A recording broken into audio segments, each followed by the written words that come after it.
Good evening, I'm Kurt Gutgsell. Southridge baseball standout Connor Oxley will play for Oakland City University. The Oaks will be coached now by former DuBois County Bomber coach Andy Lasher. Oxley on why Oakland City was a good fit. My family is probably the biggest influence I have playing baseball, and being in Oakland City, it's a 20-minute drive for most of them. They can still be able to watch me play because that's what keeps me going, working hard.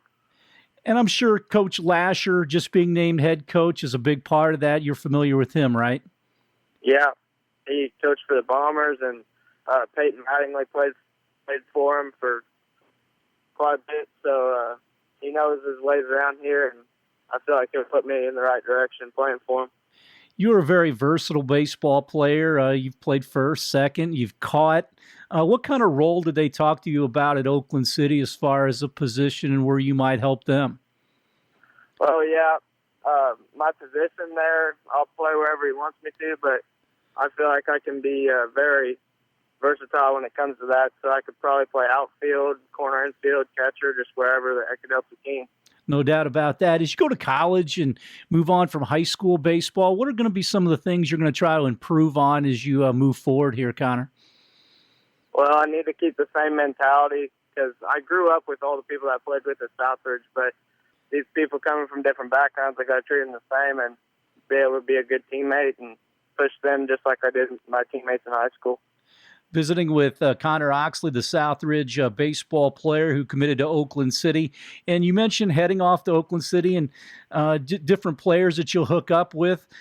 You guys could probably field a pretty good team for Coach Lasher, just getting guys from around the area at OCU. I'm sure that's going to be appealing, too, to see how many good guys you can get to surround yourself and other guys at OCU. Yeah, it's exciting. We're going to be the start of a new era there with Coach Lasher being in charge, and I'm excited to be a part of it. Going back to playing at Southridge, and you guys headed into this season with some unfinished business, and I'm sure you guys were really disappointed about how the season didn't even start. Just go over your initial thoughts when everything came to a halt, Connor.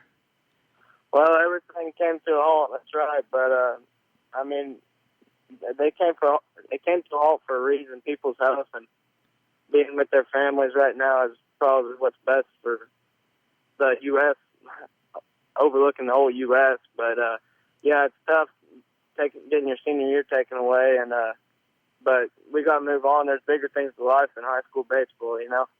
No doubt about that. And, you know, looking back on it, you guys had a lot of fun playing baseball and had a good journey the last couple of years.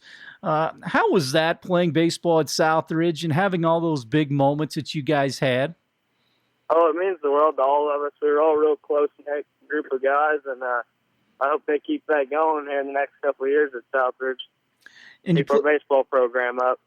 You played football as well at Southridge. What did it mean for you to be an athlete at Southridge and, you know, playing for the Raiders and all these sports? It means the world. It's more than just a sport at Southridge. It's creating brotherhoods that you're never going to lose, and it's probably the best community around here for sports. They're always backing you, whether you're down or up. I mean, they're always right there by your side.